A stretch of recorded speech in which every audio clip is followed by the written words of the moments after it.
cop shot while on routine traffic duties in Hanover.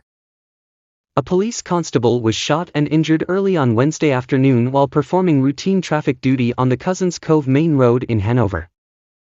The injuries sustained are not believed to be life-threatening, and the lawman is said to be receiving appropriate medical care. Reports are that two constables signaled a motorcyclist and a pillion to stop on the roadway, and initially, the duo appeared to be compliant, but as they slowed down, the pillion passenger unexpectedly opened gunfire on one of the policemen. The other lawman was not injured in the shooting. The Jamaica Constabulary Forces, JCF, High Command has condemned the act of violence against its members, describing such incidents as not only endangering the lives of police personnel, but also threatening the society and the safety of citizens in general. The police are investigating the matter and are in search of the perpetrators. We appeal to anyone with information regarding this incident to come forward and assist the police in their investigations by calling police emergency at 119, Crime Stop at 311, or the NAB tip line at 811, said the JCF in a release. That's all we want. That's all we want. If Dr. Hall no come down here, me no extra head. Me prefer to go vote for Danny Lawrence. God know me not say no lie. Okay, thank you. No lie. Me not say no lie. We support the neighbor. We know so we can win. With Dr. Hall. Dr. Hall can win Eastern Westmoreland.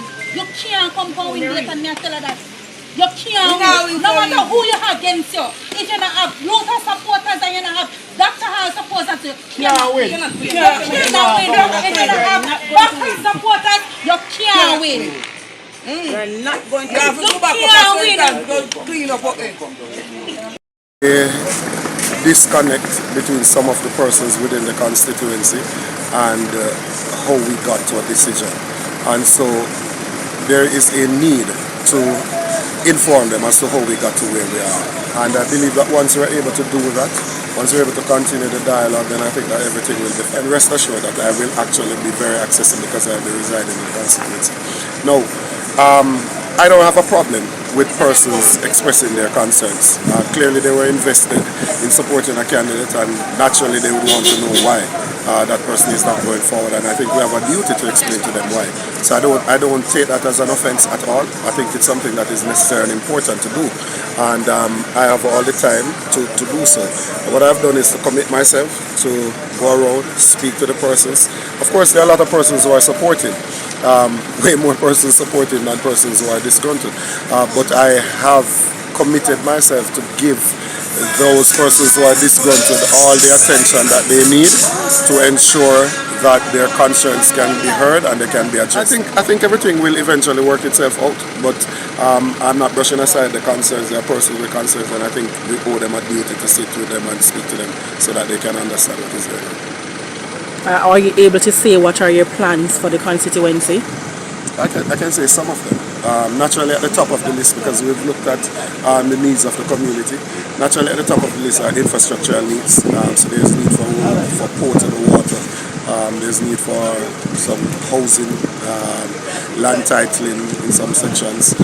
There is need for employment. On the coastline you have the fisheries, and inland you have other agricultural endeavors. You have small businesses, you have people who work in the civil service and entrepreneurs.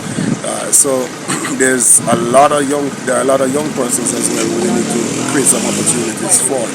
So there's a need for also training of persons in different skill areas so that they'll be equipped and employable.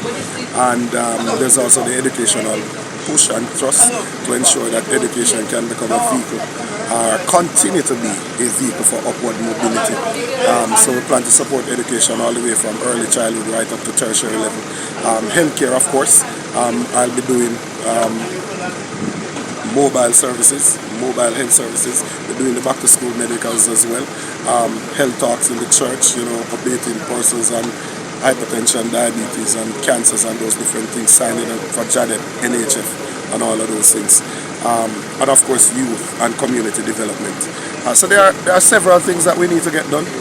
In time we'll be able to have a more fulsome discussion on what the plans are for the constituency and in a more specific way But at this point in time, the support of all of the councillors, divisional leaders, and we're pretty much just going around trying to meet with the person so that they can understand who we are and what we are about, and be motivated to support our party, because we are all members of a party.